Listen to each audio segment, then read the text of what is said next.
Opa, olá alunos, tudo bom? Essa aula é a aula sobre o classicismo, literatura clássica do século XV. Aula destinada para os primeiros anos do Soishimabe. Primeiro ano A, primeiro ano B e primeiro ano C, tudo bom? Então vamos lá. Antes de mais nada, que nós possamos ter uma boa aula. Classicismo, a arte da literatura da Renascença. É um contexto extremamente eurocêntrico porque vai falar de um período muito importante da Europa.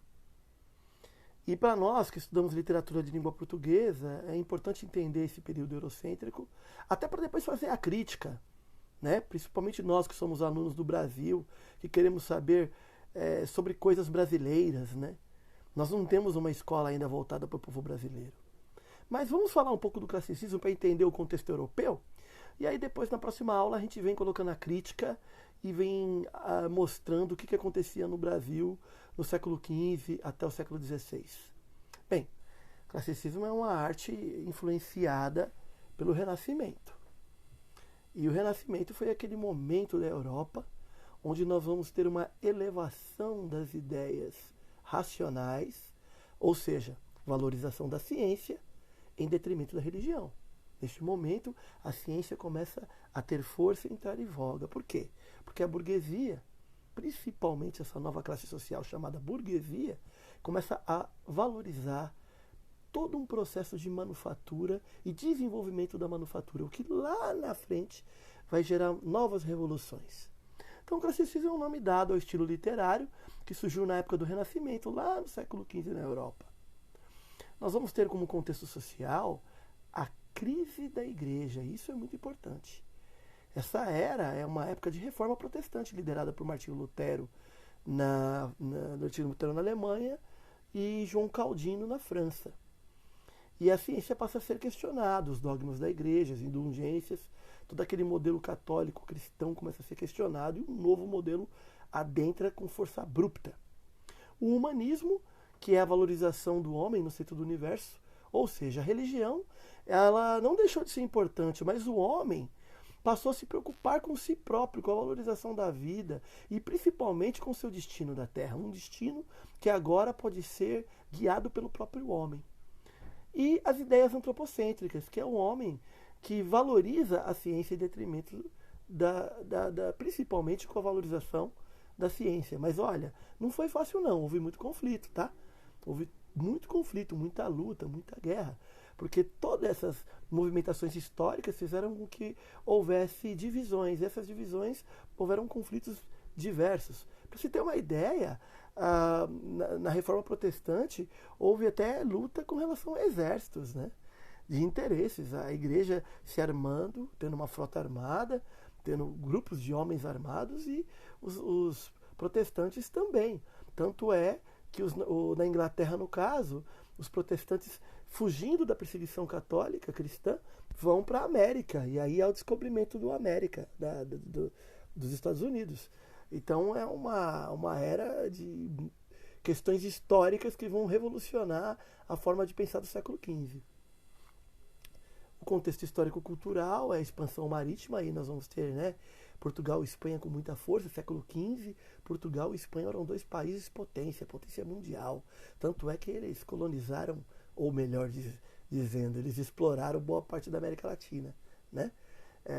Lembra do Tratado de Tordesilhas, que o litoral brasileiro pertencia a Portugal e aquela parte do interior para dentro pertencia à Espanha? Então, bem nessa época, século XV.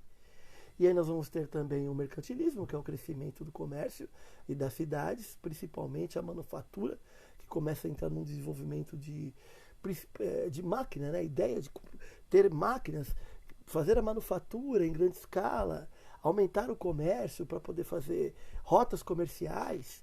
E aí a gente vai ter a invenção da imprensa, com Gutenberg. Principalmente a ideia do jornal escrito ou das informações. Nós tínhamos as crônicas. E essas crônicas, elas circulavam muito no meio aristocrático lá no século XII. Quando chega no século XV, essas crônicas elas tendem a se popularizar e ter uma tendência popular. As principais características, principalmente características literárias, é o resgate dos elementos artísticos, ou seja, mitologia dos gregos, mitologia dos romanos. E há um sincretismo entre a mitologia grega e a mitologia romana. Por exemplo, o deus grego Zeus, ele vai passar para a mitologia romana como Júpiter. E essa é o grande sincretismo, né, da valorização da divindade. Então nós vamos ter o culto da forma pela forma, o culto do belo pelo belo, o diálogo e o sincretismo, ou a mistura de estilos entre a pintura e a escultura. Por isso a pintura busca a perfeição, a escultura busca a perfeição. A retomada da mitologia vai criar um certo idealismo, que também é uma característica literária, que é nada mais e nada menos que a busca pela perfeição estética, pelo amor platônico, esse amor filosófico, pensado, idealizado, que acontece primeiro no plano das ideias e talvez possa acontecer no plano físico. Mas geralmente o amor platônico ele é um amor filosófico, um amor racionalizado, pensado, e ele acontece muito no plano das ideias. Já o universalismo são assuntos pessoais que ficaram de lado e as preocupações agora são preocupações universais, que começou a ser, por exemplo, a morte, a vida, a luta, são preocupações que povoam a imaginação e o cotidiano de todas as pessoas do planeta. As principais características literárias é o predomínio da razão. E quando se fala de predomínio da razão, tem a busca pela perfeição das formas. Então nós vamos ter na poética uma poesia que vai voltar aos modelos clássicos, aos modelos gregos e latinos. Lembra da Eneida de Virgílio? Livros antiguíssimos que falavam sobre histórias de divindades, reis, homens guerreiros. Aí nós vamos ter lá, aí vai ter que lembrar daquele filme cinematográfico hollywoodiano que fala sobre a Eneida, que fala sobre Aquiles, os grandes heróis clássicos, os deuses e heróis clássicos. Então é uma retomada da rima, da ode, que é um poema de exaltação, da lírica amorosa, do soneto, versos decassílabos, a rima perfeita, a busca pela rima perfeita. Olha que legal. Já no classicismo português, nós vamos ter principalmente a participação de versos decassílabos e em contraposição à medida velha. Redondilha menor e redondilha maior está ligada à cantiga popular. Então vamos cantar uma cantiga de roda? Ciranda, cirandinha, vamos todos cirandar. É uma redondilha. A redondilha é um formato menor, é um formato oral, coloquial, muito ligado às cantigas de roda, muito ligado às cantigas trovadorescas. Isso é lá no século XII. Agora aqui no século XV, nós vamos ter uma outra forma de poesia, que é uma poesia pensada, uma rima perfeita, que eles vão dividir a sílaba poética, a escansão poética. É uma série de trelelê, uma série de ideias novas para fazer essa rima. Então nós vamos ter a medida nova com versos decassílabos, que é a escansão na 10ª sílaba poética, e em contraposição a redondilha. Olha que legal. As características gerais, para que a gente possa ter uma ideia do século XV da literatura classicista, é a imitação aos autores gregos e latinos, o modelo de perfeição estético, é a obediência às regras, né? O poema tem que estar certinho, bem divididinho, é a busca da perfeição formal das obras, é o racionalismo, é o equilíbrio entre a razão e a emoção, entre a razão e a imaginação, a impessoalidade, o universalismo, ou seja, valores e ideais do bem, do mal, da beleza, da verdade, da força, da honra, da vida, aqueles valores que são valores que toda a temática humana trabalha. E aí nós vamos falar um pouquinho do nosso grande Camões, né? A lírica camoniana, grande expressão, grande autor. O grande autor Camões, Luís Vaz de Camões, o grande ator português. Poeta, escritor, náufrago, sobreviveu a 2 naufrágios, um guerreiro, né? Perdeu um olho numa batalha. E aí foi publicado em 1595 sob o título Rimas. A sua obra é considerada uma síntese entre a tradição poética portuguesa e a inovação renascentista. Na medida velha, Camões eleva a tradição poética a um nível jamais alcançado pelos autores como Cancioneiro Geral. Sabe aquelas cantigas trovadorescas? Também influenciaram a literatura de Camões, porque ele era português, ora pois. Então nós temos uma série de trabalhos de Camões. Eu vou mostrar para vocês aqui um slide muito interessante, que é essa imagem clássica, né?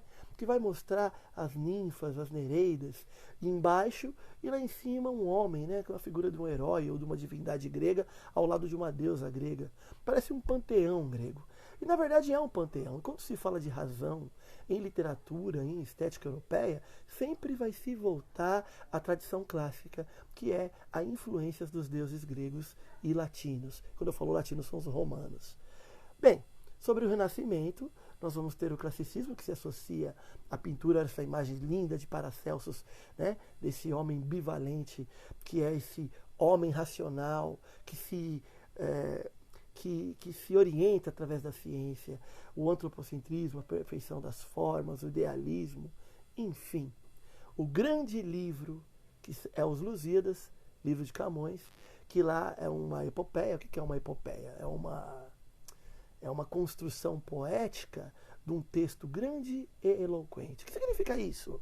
É um livro grandão, grossão, fantástico, todo rimado, todo versado, com as suas escansões certinhas, com seus versos todos certinhos. E esse texto, esse livro gigantesco, conta uma história fantástica, que é a história deste povo que vai sair da sua terra, os portugueses, para encontrar as aventuras do oceano. E naquela época se pensava que no oceano tinha feras indomáveis. Muitas histórias orais. Olha, no oceano há feras gigantescas, é muito perigoso. E esses marinheiros, esses aventureiros se lançavam ao mar em busca de aventura. Olha que interessante. E eles iam mesmo, né? E numa dessas, eles saíram para encontrar o caminho das Índias e até chegaram no Brasil, que é a história do achamento do Brasil.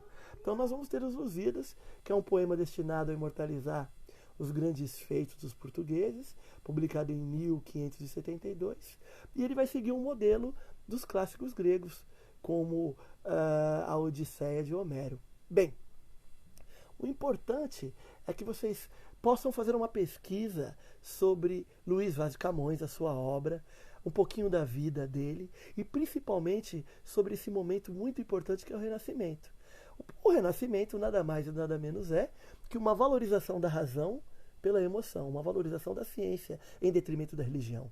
Então nós vamos ter na Europa grandes nomes do Renascimento, grandes autores, grandes artistas, homens bivalentes como Leonardo da Vinci, que era engenheiro, escritor, desenhista, esculturista, fazia tudo, como Donatello, Michelangelo e tantos outros. Lembrem do desenho das Tartarugas Ninjas? Michelangelo, Donatello, Leonardo. Então, olha que interessante. Os nomes das tartarugas são relacionados aos grandes mestres da Renascença. Faça uma pesquisa, entre no Google, no YouTube ou em livros. Renascença na Europa, classicismo, Luís Vaz de Camões. Um beijo! E a nossa aula de hoje termina. Ó, foi rápido. Tá com dúvida? Não entendeu nada? Pesquisa, mapas mentais, faz um rascunho, tira foto, manda pelo WhatsApp, que tudo isso vai virar nota. Beijo!